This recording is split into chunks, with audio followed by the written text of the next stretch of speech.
Hi guys, Lindsay here with Storybook Family Farm. So this morning I was actually scrolling through Facebook, which is something I don't usually do. I pretty much only do social media to boost things about our business on our farm page and, post about our markets and that sort of a thing. But so I was actually scrolling through Facebook and I had seen a thing from the Historical Society of the town that we used to live in just like a year and a half ago, before we set off on this crazy homesteading journey to do things bigger and to be even more self-sufficient. And it was a picture of the center of town. There was not a date on the picture, but based on the houses that I knew their age of that were missing, the picture was taken from at least before 1950.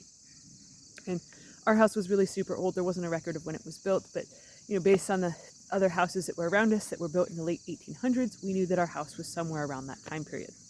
So when I looked at this picture, it had like some information, bogus information about the town, nothing, super critically important to share in this video, but it had also said like, can you spot your house? And so I was like, oh yeah, that'll be easy. Like it was right in the center of town. So I found it and I was like, it's kind of neat. Like literally every single one of these houses, like almost every single one in their backyard or even their front yard, you could see gardens in this photo. And stuff, like big, massive gardens. And in some you could see multiple gardens, and some you could see just little tiny gardens and stuff. And in some pictures, some places you could see what I would assume were chicken coops because they were very small little shed type things. Our house was one of them that had one of them little shed things. So it really got me thinking about how, people are always so concerned about the future and the future and the future and the future and the all of the inflation that's going on now and all of the shortages and all of the things that are just looming.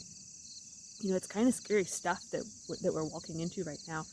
And like with seeing all of this, this was very much likely that this photo was taken like during the Great Depression or right after. Could have even been before. I don't know. I just know that my house was there and, other ones weren't.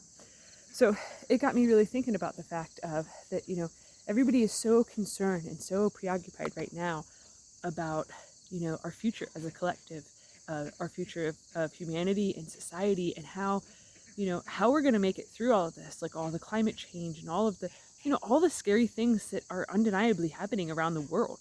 There's been bigger storms than normal and colder temps than normal and hotter highs than normal.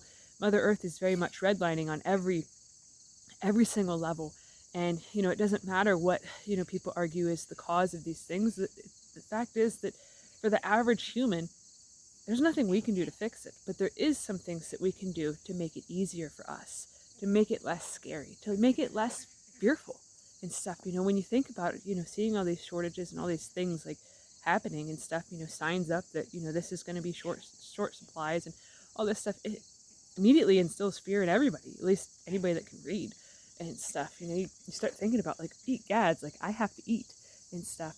But the thing is in the past, so many people didn't rely on any of these big stores because, frankly, there wasn't any. You were your own producer.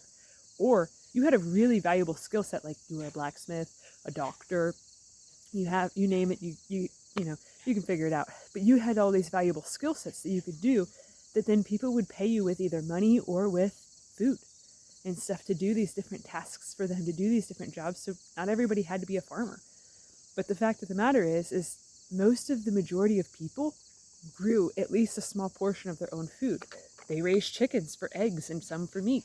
They did something, or they hunted. There was always something that somebody was doing for their own family, for them themselves and stuff that was securing their own food. There was a lot of people that knew how to do all of the skill sets that the modern day homesteaders now are, sort of like bringing back to life. If you talk to elderly people and stuff, like I have a long, extensive history of working in nursing homes and stuff and talking with a lot of elderly people. And for the elderly people, it was nothing to have a garden, to have chickens, even if you lived in town. Like it was just, it's what you did and stuff. But like for them to find a young person that's doing the same things that they grew up doing, it just blows their mind because so many generations that they've watched growing up and everything haven't done that. And that's what I want to talk to you guys about today is like, with all the fear and all the things that are going on in the world right now, the absolute most important thing that any single person in the collective of humanity could be doing is growing some of their own food. That's all that there is to do and stuff. You're scared that, You ain't gonna have sriracha. Well, you can grow hot peppers and make it yourself. You're scared that there's not gonna be ketchup. Well, you can make it yourself. You can grow the plants. It's really not hard. Right now, we're at this beautiful point in society and in the evolution of the world that we have every single last little ounce of knowledge that humanity has ever had. And it's right in our fingertips. It's right in our pockets. We can watch videos endlessly to learn how to do anything. I mean, it's kind of how we did it. It's how we got started, was watching videos. You know, we have a little bit of hands-on experience from when we were children, but what you know as a child versus what you know as a grown-up, two entirely different things. You know, right now, any single human alive can have all of the knowledge of the world. You know, we all, if you're watching this video, obviously, if you live in a third world country, you probably don't have this information, but you're also not watching this video because you don't have it. So if you're watching this video, you have no excuses. We have all of the knowledge that humanity has ever possessed, yet most of us just waste it. We just scroll through Facebook endlessly. And that's the thing, is like, there's very big, important things that are looming, and, a lot of scary, stressful things, like, how expensive everything is getting, how hard it is to find stuff that we need. And the thing is if you grow some of your own food, that takes a tremendous burden off of your plate. It takes a tremendous burden off of your family financially if you just grow some of your own food. You could spend, $3 a pound for tomatoes, or you can buy a pack that has like 3 or 4 tomato plants in it for, $2, $3 at the store when it's in season. Obviously, we're in September, so this is all information for next year.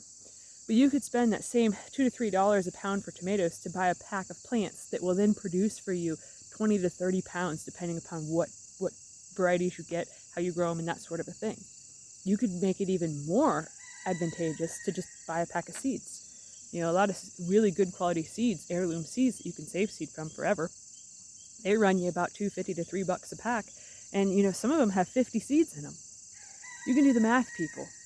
If you spent $3 to buy seeds for 50 tomato plants, that's a heck of a lot of pounds of tomatoes. And not only could you harvest all them tomatoes and then save seed for next year, then have, a gazillion seeds and stuff, you could also start the plants from seed, sell your extra, and make money back off of that too. There's a lot of really stressful things that are happening for a lot of people that are really in a stage of scrambling right now. And, me and my family, we are one of those groups of people as well. We're looking at different jobs that we can do, different ways that we can make extra income, different ways that we can help support ourselves financially, but never once has there been a concern of how are we going to feed our family? Because right now, we've adapted to such a different, unique lifestyle of homesteading and growing our own food that's not even a concern. Our biggest concerns are, how are we going to pay the bills and stuff? We have, you guys can see on camera that, I have beehives right there, and, off in the distance there's turkeys and there's geese and there's ducks and chickens and goats and rabbits and quail and all the things. We have all the things and stuff.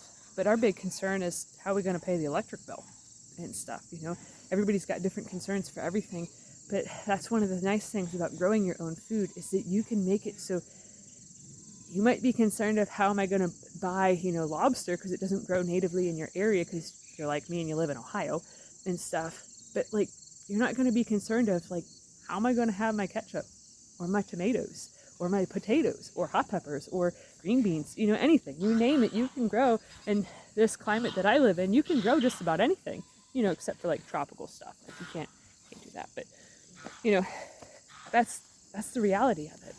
A long time ago, people weren't scared about their food. People weren't scared about their security because they created their own. There's that saying, and I'm totally going to butcher it, but it's like the bird doesn't worry about the strength of the branch that it lands on because it trusts in its own wings. And doing this right here, growing your own food right here, that's trusting in your own wings. That's what's going to allow you to not be so filled with fear and so filled with stress. Looking back on how they did things in the past, how our grandparents did things, how our ancestors even before that did things, that is the way of the future. All right, so if you guys have any questions, leave them in the comment section below. If you're enjoying this content, please give this video a thumbs up, share it with your friends on social media, and if you haven't already, please subscribe to help us grow. We greatly appreciate it. All right, thanks for watching. Have a good one, guys.